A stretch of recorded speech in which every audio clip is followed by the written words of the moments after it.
más estamos aquí para hablar de salud, informarnos y educarnos sobre los temas que más nos interesan. Como cada semana recepcionamos sus dudas, sus consultas y las solicitudes sobre los temas que ustedes quieren que los profesionales aborden aquí en nuestro programa.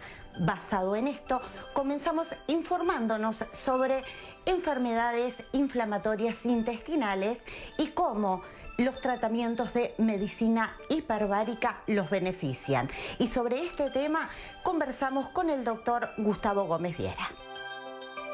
La enfermedad inflamatoria intestinal clásicamente se conoce a nivel de lo que es el CUC, la colitis ulcerosa crónica, y la enfermedad de Crohn. Son dos enfermedades que, si bien se dan a veces con sangrados y con cuadros graves, atacan distintas porciones del tracto intestinal, pero por lo general se dan más en el intestino grueso. La realidad es que por un efecto físico se disminuye la presencia de gas dentro del intestino. El intestino se desinfla, para decirlo de alguna forma, o sea, se achica al tener menos contenido, el continente se amolda y el oxígeno hiperbárico logra un efecto antiinflamatorio. Ese efecto antiinflamatorio logra mejorías tremendas en los pacientes con colon irritable. Son tan efectivas las mejorías que hemos logrado que pacientes hagan una sesión y ya estén bien. Y tenemos unos cuantos casos de pacientes que tienen una mejoría que se prolonga por más de 2, 3 meses, inclusive más, con una sesión únicamente. La realidad es que lo mejor sería que estos pacientes se hicieran una sesión en forma mensual, pero como estamos en Salto, estamos un poco lejos y a veces no se puede. Estamos muy motivados a hacer un trabajo para los casos de enfermedad celíaca como tratamiento adyuvante. Repito, la cámara hiperbárica es un tratamiento adyuvante, o sea, colabora en otros tipos de tratamiento. Colabora, no es para nada un problema, un obstáculo a los otros tratamientos. Es adyuvante en la quimioterapia y la radioterapia y estamos, la verdad que hemos tocado un montón muy grande de patologías. Es una terapia inocua, el índice de pacientes que no han tolerado la cámara es muy bajo. Estamos hablando de 2 casos en 135 historias evaluadas, así que tendremos 6 casos al año, más o menos, más de eso no tenemos. Y muchas veces con algunos ejercicios de compensación, como la maniobra de Valsalva, logramos que el paciente vuelva a ingresar a la cámara y tolere perfectamente la terapia.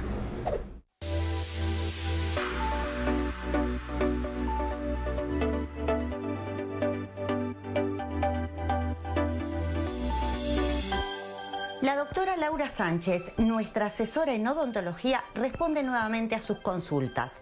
Hoy se refiere a los implantes dentales y a cómo es el proceso de este tratamiento. Los implantes dentales son pequeñas fijaciones, es un tornillo que se coloca en el hueso del paciente, tanto en el hueso superior como inferior. Con ellos lo que nosotros logramos es sustituir a la raíz dental. Y pasamos de no tener nada a tener nuevamente la raíz dental que perdimos. Es una técnica fácil, sencilla y de éxito predecible. Con la implantología podemos rehabilitar un sector de la boca, un diente unitario o todo el sector completo en pacientes sedéntulos. Y no es necesario colocar un implante por diente. En el sector superior, por ejemplo, con 5 o 6 implantes únicamente, ya podemos colocarle todos los dientes al paciente. Lo más importante con la implantología, que no lo tenemos en otras terapéuticas, es que además de devolverle la función y la estética al paciente, mantenemos el reborde. ¿Qué es el reborde? Es el hueso que nosotros tenemos, que es el valor fundamental en boca.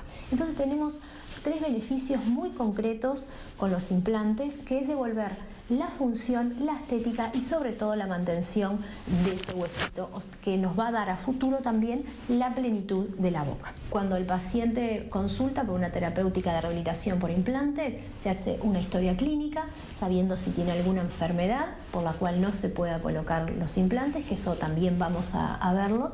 Pero hoy por hoy realmente la mayoría de los pacientes se lo puede colocar implantología sin ningún tipo de inconveniente. Como habíamos dicho, es algo muy rápido y la solución es inmediata. Otro dato importante es que siempre el paciente va a salir con dientes. una vez colocado el implante, tanto sean provisorios o, si el hueso y la situación lo permite, ya un diente más definitivo.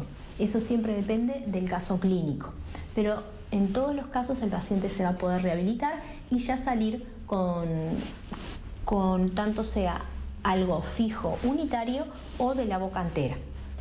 Pero no es un detalle menor porque nos han llegado pacientes con implantes sin la colocación de los dientes. Siempre el paciente se va a ir con un provisorio de manera fija. Se busca la manera y tenemos las herramientas y la tecnología para que así suceda. Un paciente que viene en busca de implantes no se puede ir con un aparato removible, tiene que irse con algo fijo, porque para aparatos removibles hay otras terapéuticas que son diferentes, ¿sí? Los implantes dentales son la solución definitiva para la pérdida dentaria. Desde el momento del primer estadio clínico hasta la rehabilitación definitiva, dependiendo del caso, pueden pasar de 2 a 3 meses. Pero hoy por hoy contamos con muchas opciones para poder hacerlo ya en el momento de una manera definitiva con determinados tipos de implantes que vamos a ir viendo en los sucesivos programas.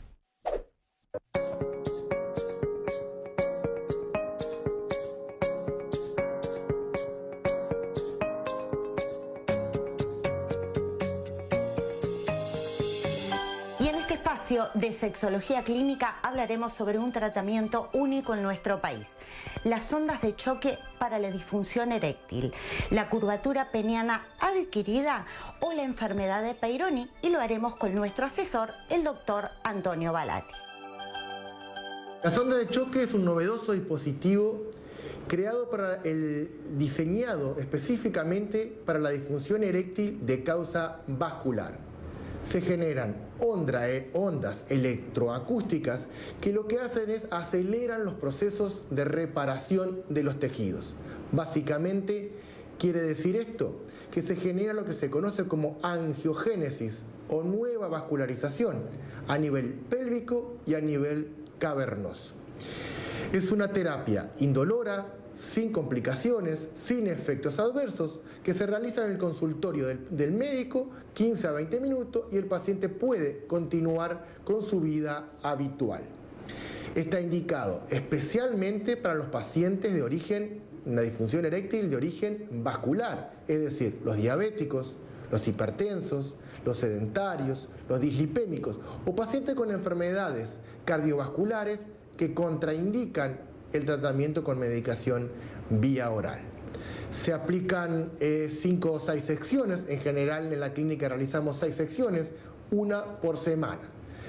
Son ondas electroacústicas que se aplican a ambos lados del pene y en la crura. Se ha visto un 80% de buenos resultados, es decir, de la línea de base de cómo partió el paciente. Pacientes que habían sido desestimados de todo tratamiento vía oral, que no respondían a la medicación vía oral, se hicieron respondedores luego de las terapias de onda de choque. Y pacientes que estaban tomando medicación para mantener una erección satisfactoria o descendieron más de la mitad de la dosis, incluso hay pacientes que se hizo innecesario que sigan tomando medicamentos.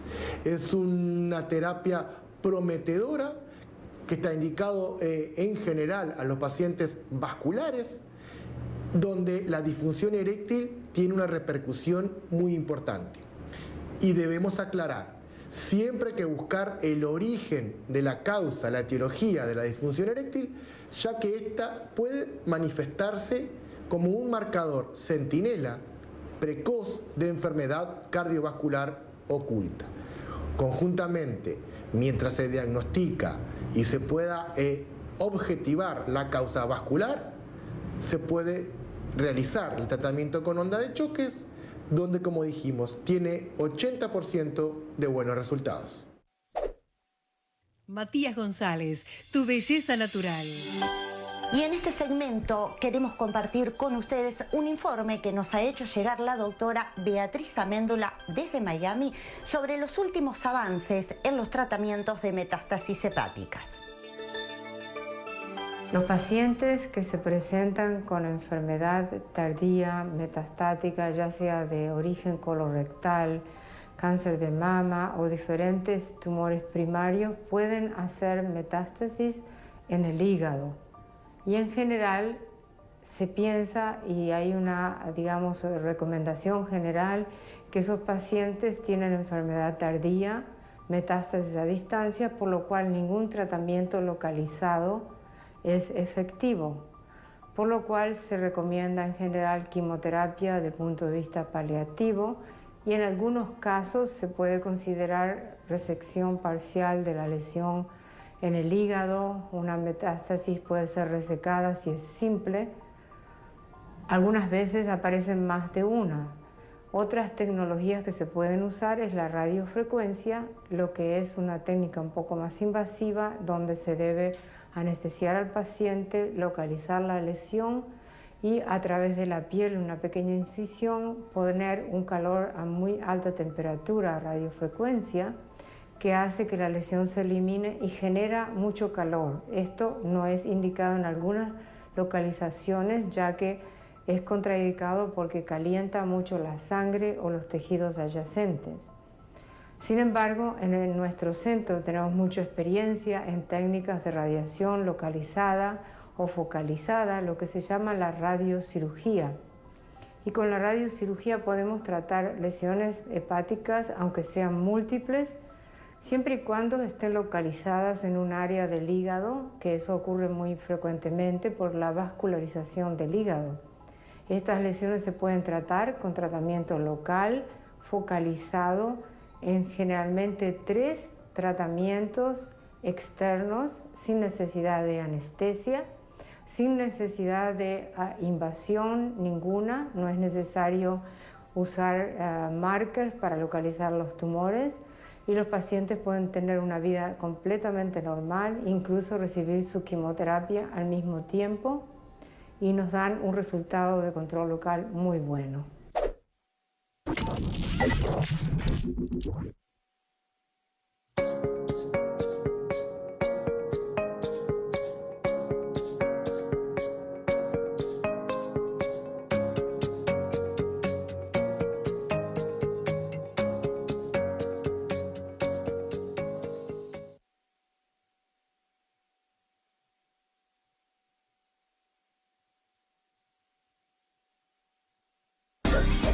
Lleva tu marca a otro nivel con la publicidad eficaz que te ofrece el video marketing para redes sociales, televisión y otros medios de difusión.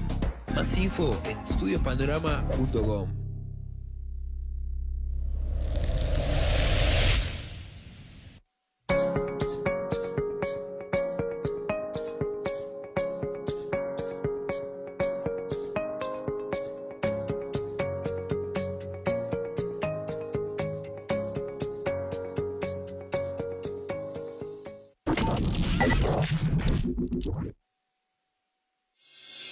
El doctor Jorge Delgado Dibiase se refiere en el día de hoy a la incidencia y la diferencia de la violencia, la agresividad y la delincuencia.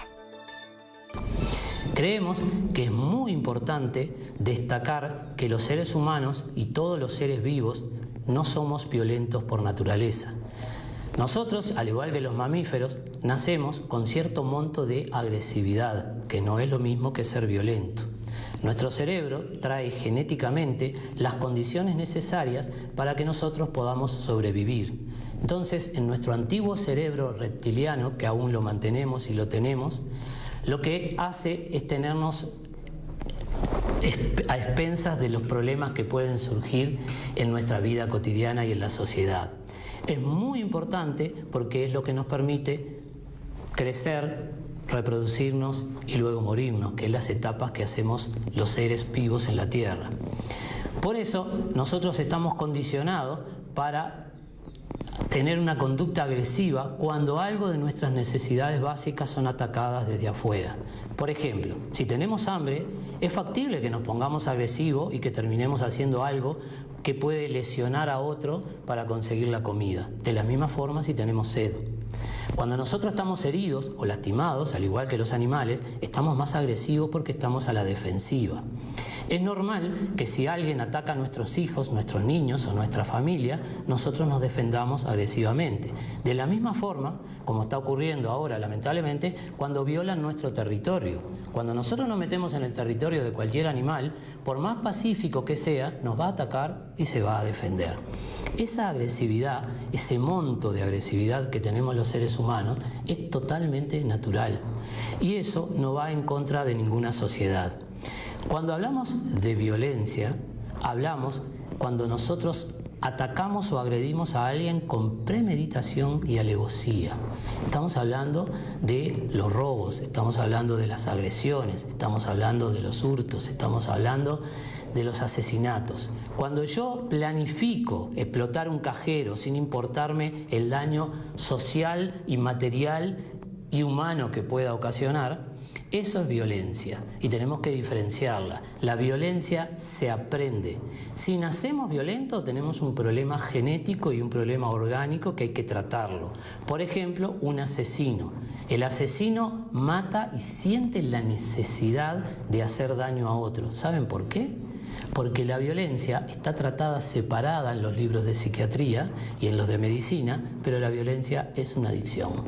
La violencia produce en el cerebro de quien lo hace la misma cantidad de resultados de neurotransmisores que hacen que nuestro sistema de recompensa en el cerebro nosotros sintamos satisfacción. La persona cuando agrede, le pega y violenta a otro, su centro de placer se enciende y después termina segregando una suerte de neuropéptidos que algunos lo llamamos mal llamados hormonas, que son las endorfinas, que son las hormonas del placer. Es decir, que una persona se excita al máximo para cometer un hurto o agredir a alguien y cuando desciende siente lo mismo que si se hubiera drogado con cocaína y al descender las endorfinas que libera su cerebro le hacen sentir placer. Nuestro cerebro está condicionado que cuando sentimos placer quiere repetir la conducta y repetir el hábito. Por lo cual una persona que golpea, pega o agrede y no es reprimida como debe ser a través de la ley, a través de la policía, a través de la justicia y no se hace un tratamiento de recuperación, va a volver a hacerlo porque su cerebro se va adaptando y cada vez va a ser más violento y más agresivo. Y esto se aprende en casa, en el entorno, en la escuela, en el jardín de infantes, en la facultad y en toda la sociedad. Por lo cual, la única manera de terminar con la violencia aprendida es educando. Por lo cual nosotros tenemos que dedicar todo el esfuerzo a educar, a informar y tratar por todos los medios que no nos volvamos violentos simplemente porque no sabemos convivir.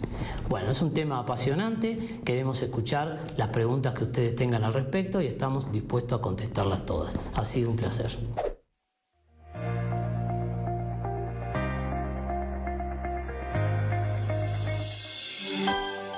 Época del año es muy importante que estemos informados sobre los factores que afectan y producen lesiones y graves problemas en nuestro organismo.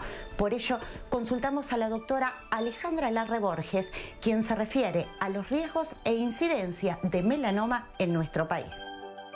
El melanoma es un tipo de cáncer de piel, el tipo de cáncer de piel afortunadamente menos frecuente pero más grave y que está causado por un tipo de células que se llaman melanocitos.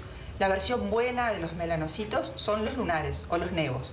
La versión mala de los melanocitos son los melanomas.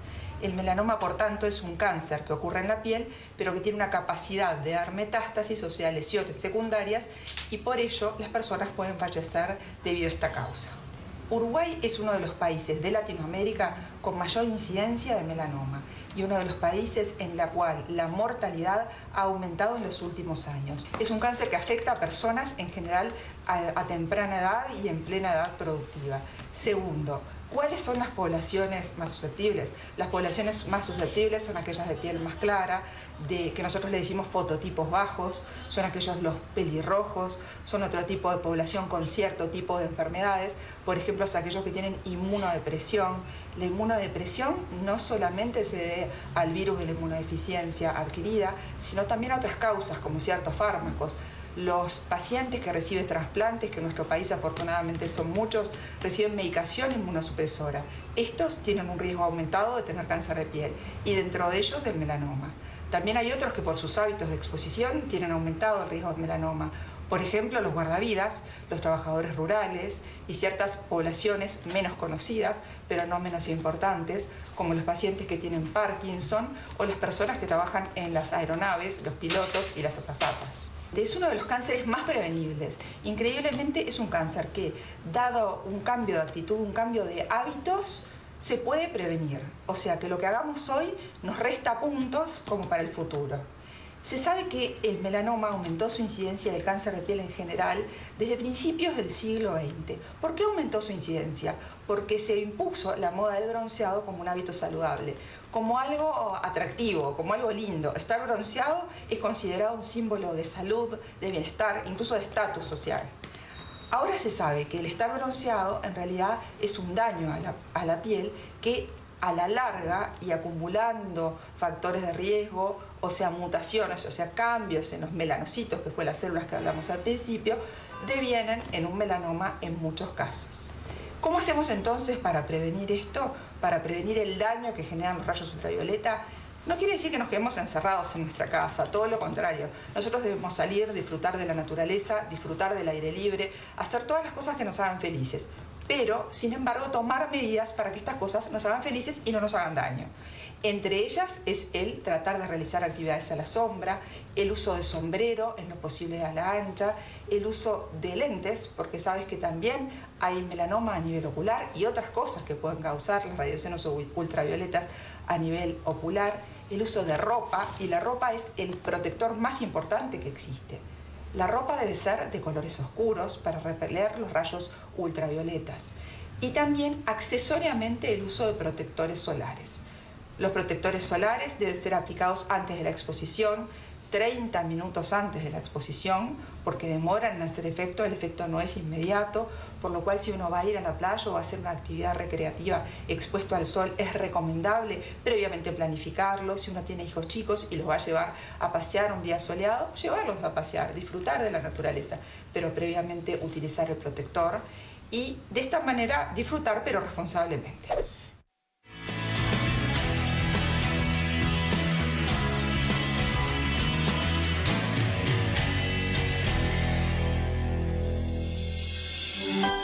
Y para responder a la enorme cantidad de consultas que hemos recibido referente a fertilidad, nuevamente consultamos al doctor Juan Rodríguez Bussi, codirector del Centro de Reproducción Humana CERI. Hoy vamos a dar un consejo a las pacientes que se encuentran en el tratamiento de fertilidad. Los resultados en fertilidad no superan el 30-35%, dependiendo obviamente de la edad de la paciente. En pacientes más jóvenes los resultados son mejores. Por lo cual, estos tratamientos que son tediosos, que llevan mucho tiempo, y yo tengo una filosofía con respecto a esto.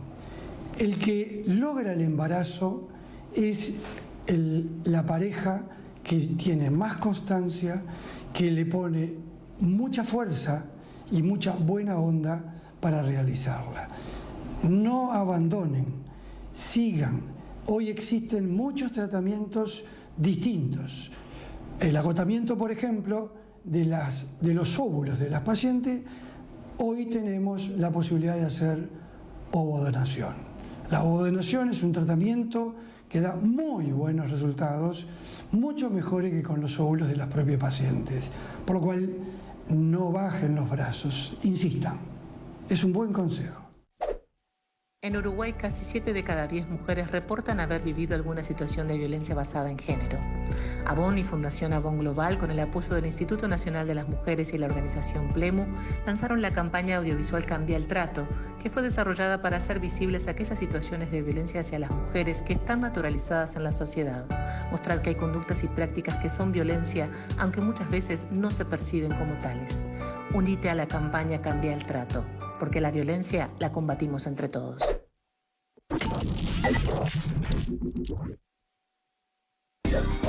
Lleva tu marca a otro nivel con la publicidad eficaz que te ofrece el video marketing para redes sociales, televisión y otros medios de difusión. Más info en estudiospanorama.com.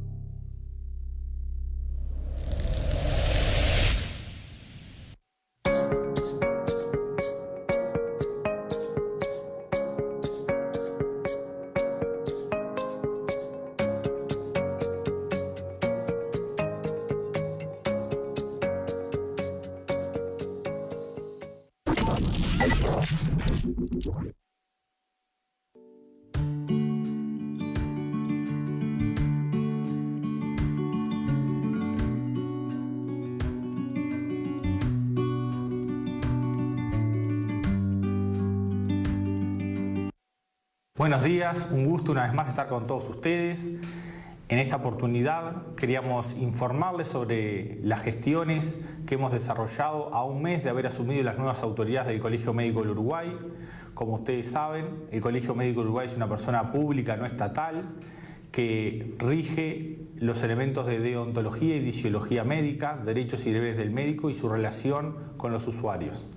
En este primer mes hemos logrado cumplir algunos de los anhelos que teníamos. En primer lugar, logramos bajar el valor de la cuota que todos los médicos por ley deben pagar para ejercer en la República Oriental de Uruguay. También se ha formado un gran equipo de trabajo, constituyéndose varias comisiones de trabajo, una de ellas y que consideramos fundamental relacionada con la educación médica continua. La idea de este nuevo consejo es generar un proceso nacional de educación médica continua que también tenga elementos de responsabilidad social empresarial, que se relacione con el usuario y con la población toda. Para nosotros es muy importante generar ese vínculo y desde el Colegio Médico del Uruguay lo consideramos como uno de los elementos para poder mejorar la relación médico-paciente. También en estos días asume el nuevo Tribunal de Ética del Colegio Médico del Uruguay, integrado por 5 médicos titulares y 5 suplentes, los cuales han sido elegidos por unanimidad de los 9 consejeros nacionales, un elemento muy importante, dado que el Tribunal de Ética es el que vela y garantiza el cumplimiento de los deberes y los derechos del médico y a los cuales pueden llegar consultas o denuncias tanto de médicos como de usuarios si consideran que en algún momento alguno de esos elementos no se ha cumplido. Relacionado también, por supuesto, como hemos hablado en otras notas, con la mediación, todos elementos que tienden a tratar de articular y mejorar la relación médico-paciente. Así que una vez más estamos a las órdenes para todos ustedes y desde el Colegio Médico del Uruguay sepan que las puertas están abiertas para cualquier consulta o duda que consideren pertinente que podamos ayudarlos. Muchas gracias.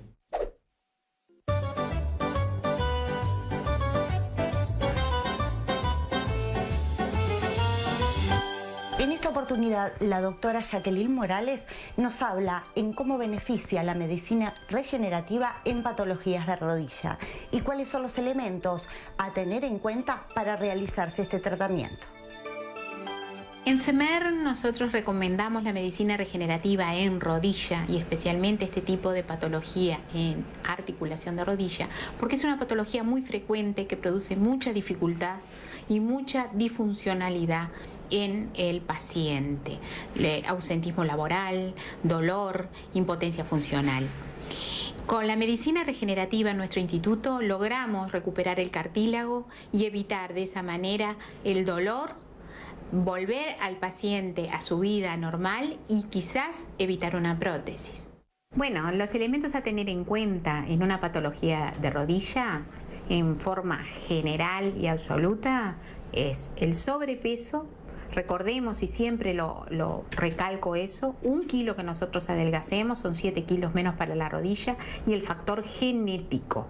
Es decir, si nosotros tenemos un paciente que hoy nos consulta con 50 años y una patología degenerativa muy importante en rodilla con mucho sufrimiento articular, vamos a tratar de que ese hijo de esa persona que va a tener en torno de los 30 años, hacemos un escaneo precoz y ahí vamos a tener esa gratificación de que ese paciente cuando tenga la edad de su papá no tenga ese sufrimiento. Entonces, lo que apuntamos en la clínica CEMER es no solamente tratar el paciente en el agudo, en el dolor, en la imposibilidad funcional, en todo el trastorno que le implica al paciente la patología de la rodilla, sino simplemente tratar de prevenir los daños articulares que se traen de herencia.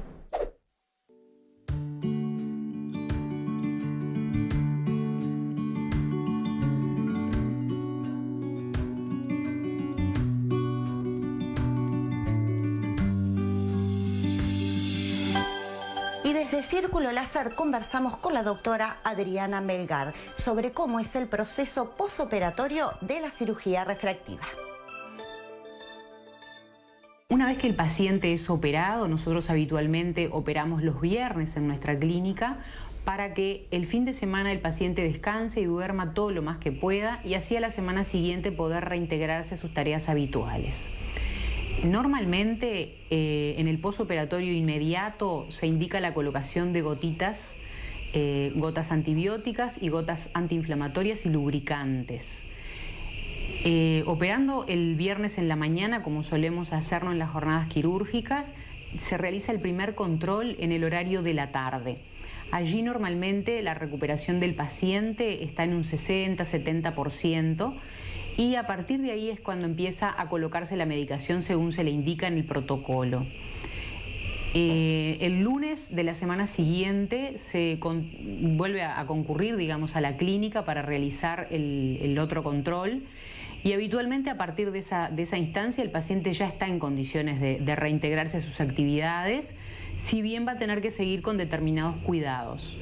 Esta técnica quirúrgica habitualmente es una técnica que puede molestar las 4 primeras horas, dependiendo de la técnica, o las primeras 48 horas. Pero a partir de allí, o sea que en la semana siguiente estamos hablando, ya podríamos decir que el paciente puede manejarse sin tener que depender de los lentes.